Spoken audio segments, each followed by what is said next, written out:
Today, I'm going to tell you how to make the perfect weight loss drink, Chia Seeds with milk.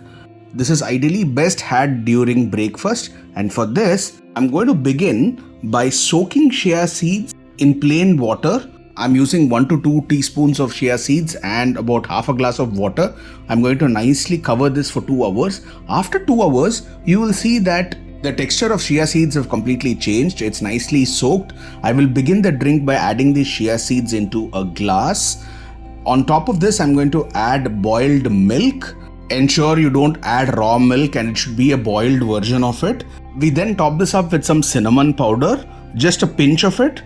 After mixing it well, we add a teaspoon of honey and nicely stir it to ensure all of these ingredients completely get mixed. The drink can be served warm.